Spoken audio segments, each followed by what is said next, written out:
근데 엄마는 내가 누굴 죽도록 때리면 더 가슴 아플 것 같아. 내가 죽도록 맞고 오면 더 가슴 아플 것 같아. 이러더라고요. 더 글로리를 쓴 김은숙 작가님은 제작 발표회 당시 학교 폭력을 소재로 한 복수극을 쓰게 된 계기를 밝히셨어요. 작가님은 현재 고등학생 딸의 학부형이시라고 하는데요. 딸이 어느 날 그렇듯 자신이 가해자가 되는 게 가슴 아플지 피해자가 되는 게 가슴 아플지 묻는 질문에 순간 지옥을 맛봤고 동시에 여러 이야기들이 머릿속을 스쳐 지나가 곧바로 글을 쓰기 시작하셨다고 해요. 작가는 역시 다른 것 같죠? 여러분들께서는 누구를 때리며 괴롭힌 적이 있으실까요? 혹은 맞으며 괴롭힘을 당한 적이 있으실까요? 오늘은 학교 폭력을 소재로 한 웰메이드 작품을 3개 소개해드릴까 해요. 더 글로리를 재미있게 보셨다면 이 작품들도 분명 몰입하여 보실 수 있으실 거라 예상합니다. 그럼 시작해보겠습니다. 제가 더 글로리를 보며 가장 먼저 떠올린 영화가 바로 이 영화 고백이에요. 저는 이 작품을 책으로 먼저 읽었는데요. 학교 폭력 관련 내용인 줄 모르고 읽기 시작했다가 추리소설 형식에 완전히 매혹돼 하루 만에 후루룩 다 읽은 기억이 있네요. 고백하건대 저는 학교 폭력 소재의 작품을 읽는 것도 보는 것도 그다지 좋아하지 않아요. 피해자의 고통이 고스란히 느껴져서 심적으로 너무 힘들더라고요. 그나마 고백의 경우 완전한 픽션이라 괴로움을 그나마 덜 느끼며 읽을 수 있었어요. 또 캐릭터별로 시점이 바뀌면서 이야기가 진행되니 각각의 인물들이 어떤 생각을 하는지 어떤 불안감에 떨고 있는지 자세히 알 수 있어 작품과 캐릭터에 보다 쉽게 이입하며 읽을 수 있었죠. 가해자가 왜 가해자가 되는지 혹시 아실까요? 저도 자세히는 모르는데요. 여러 자료에 따르면 아무래도 부모의 영향이 큰 것 같더라고요. 더 글로리에는 가해자의 사정이 그다지 그려지지 않죠. 반면 고백은 가해자가 왜 그렇게 악이 되었는지에 대해 보다 상세하게 표현해요. 고백에서 설명하는 가해자가 만들어지는 이유는 제가 찾아본 여러 자료대로 부모 때문인 것으로 그려지고요. 지나친 방임 혹은 지나친 허용, 작품 속 가해자는 2가지 잘못된 육아법으로 인해 만들어진 것으로 표현돼요. 하지만 그렇다고 작품은 가해자를 동정하듯 묘사하지 않아요. 부모가 잘못한 건 맞지만 그렇다고 너가 한 행동이 용서되는 건 아니야 라고 딱 잘라 말하는 듯 하죠.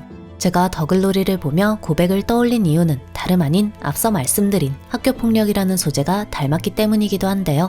무엇보다 교사가 주인공으로 등장하기 때문이에요. 다만 크게 다른 점이 있다면 고백 속 교사는 자신의 또래가 아닌 학생들을 상대로 복수를 한다는 점이 아닐까 싶어요. 줄거리를 짧게 말씀드리자면 교사 유코는 봄방학 종업식을 앞두고 학생들에게 우유를 배급해요.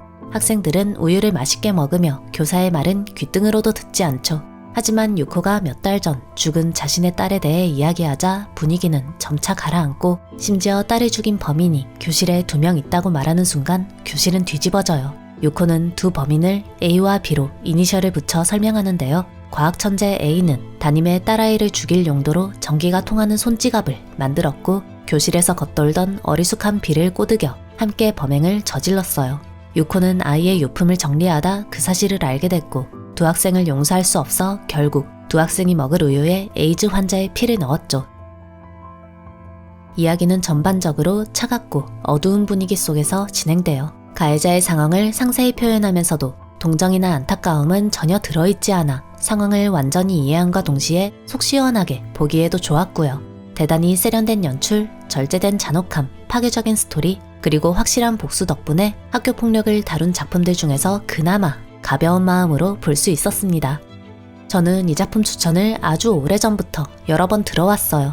하지만 보지 않았고 무엇보다 보지 못했죠. 왜냐하면 앞서 말씀드렸듯 저는 폭력적인 이야기를 듣는 것만으로도 스트레스를 크게 받는 편이기 때문이에요.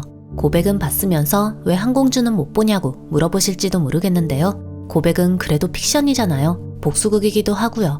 하지만 항공주는 많은 분들께서 이미 아시다시피 실화를 바탕으로 제작됐죠. 영화를 본 뒤 관련 기사를 여러 찾아봤는데요. 영화가 실제 사건을 거의 그대로 담았다는 것을 알 수 있었고 덕분에 충격에서 벗어나기까지 시간이 좀 걸렸습니다.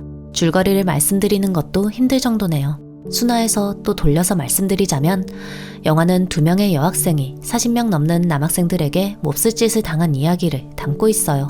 영화 초반 장면이 참 인상적이었는데요. 주인공 소녀 항공주가 이렇게 말해요. 전 잘못한 게 없는데요. 저는 더 글로리를 보며 동은이가 선생님을 찾아가 물론 알죠. 선배님은 죄가 없는 거. 근데 그때 저도 죄가 없었거든요. 라고 말할 때 약간 소름이 끼쳤는데요. 이 대사가 항공주에서 그대로 등장하는 걸 보고 개인적으로 김은숙 작가님이 어쩌면 항공주를 의도하신 건 아닐까 라는 생각이 들기도 했어요. 참고로 항공주를 연출한 이수진 감독님은 방금 말씀드린 첫 대사와 마지막 엔딩씬을 가장 먼저 생각하고 작품을 쓰기 시작하셨다고 하고요.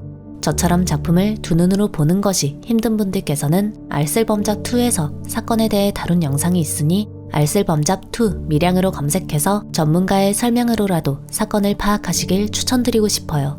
두 눈 뜨고 보긴 힘든 이야기지만 제 생각엔 정말 많은 사람들이, 가능한 많은 분들이 알아야 하는 사건인 것 같거든요. 개인적으로 영화를 다 본 뒤 그런 생각을 했어요. 저출생이 문제다, 저출생을 극복해야 한다 말은 많지만 정부나 법, 혹은 우리가 이미 태어난 아이부터도 제대로 보호하지 못하고 있는 건 아닐까?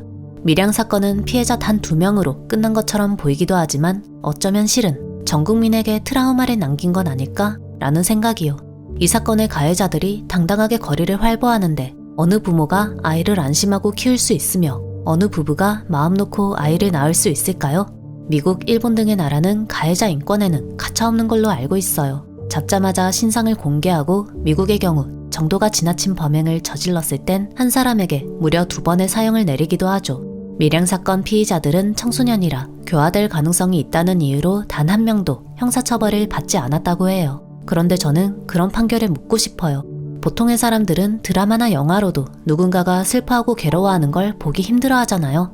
하지만 그들은 남들은 피하고 싶어하는 그런 표정을 보기 위해서 직접 범행을 저질렀고 심지어 즐겼어요. 그런 성질이 과연 변할 수 있나요? 정말로 교화될 수 있는 건가요? 법이 가해자보다 피해자와 평범한 사람들을 보호해주길 바랄 따름입니다. 저는 이창동 감독님 작품을 참 좋아해요. 이 제목이 우연인지 필연인진 모르겠지만 저는 밀양이라는 작품이 특히 좋더라고요. 다만 이번 영상에서는 이창동 감독님의 밀양이 아닌 시를 추천드리고 싶어요. 왜냐하면 앞서 항공주를 통해 말씀드린 밀양 사건에서 감독님이 아이디어를 얻어 제작한 영화가 시라고 들었기 때문이에요. 작품은 한 할머니가 시를 배우는 이야기를 담고 있어요. 할머니는 시를 쓰기 위해 시상을 찾아 아름다운 것을 찾아 여기저기 기웃거리는데요. 어째서일까요? 아름다운 것에서는 어떤 시상도 얻지 못해요. 그러던 어느 날 청천벽력 같은 소식을 듣게 되죠. 바로 애지중지 키운 손자가 성폭행을 저질렀다는 사실이에요. 여러분들께서는 만약 내 가족이 내 아이가 가해자라면 어떻게 행동할 것 같으세요? 저라면 진짜 너 죽고 나 죽자로 나갈 것 같은데요. 그런 다소 과격한 내면을 가진 저에게 있어 손자를 향한 할머니의 태도는 지나치게 상냥해 보였어요. 할머니가 세상에서 제일 좋아하는 게 뭐라고? 종옥이 입에 밥 들어가는 거. 그렇지. 저래서 얘가 가해자가 됐나 싶기도 했고요. 하지만 할머니는 시간이 흐를수록 손자를 향한 사랑을 넘어 피해자의 찢어질 것 같은 아픔에 공감했고 저는 그러한 과정에서 어떠한 아름다움을 봤습니다. 이창동 감독님의 작품은 항상 먹먹한 것 같아요. 저는 밀양도 그랬고 시도 그랬고 보는 내내 먹먹하더라고요. 어쩌면 할머니가 찾아다니시던 아름다움이라는 말과도 가장 닮은 작품이라는 생각도 했고요. 물론 그게 작품을 관통하는 메시지니 당연할지도 모르겠지만요. 그토록 잔인하고 잔혹한 이야기를 이토록 아름답고 서글프게 표현할 수 있다니 감탄하기도 했습니다. 개인적으로 세 작품 모두 수작이라고 생각하지만 제 마음에 가장 깊이 남은 건 시였다고 말씀드리고 싶어요. 제가 오래전에 들은 얘기로 사람의 뇌는 의외로 단순하대요. 그래서 어떤 감정을 느끼면 그게 타인을 향한 건지 나를 향한 건지 구분하지 못한다고 하네요. 그러니 누군가를 미워하고 싫어하면 뇌는 그 감정을 나를 미워하고 싫어하는 걸로 인지한다고 해요. 더 글로리를 보면 가해자들은 피해자를 끊임없이 찾아다니죠. 이건 드라마만의 이야기는 아니라고 생각해요. 대개의 수많은 가해자들은 피해자가 죽거나 전학을 가면 또 다른 피해자를 찾으니까요. 그런 가해자들을 보며 이런 생각 안 해보셨을까요? 진짜 할 짓 없다. 에너지를 쓸 때가 저런 데밖에 없나? 같은 생각이요. 그런 의미에서 저는 가해자들이야말로 자기를 미워해서 남을 미워하는 미물 같은 존재가 아닐까 짐작해요. 멋지다 현진아!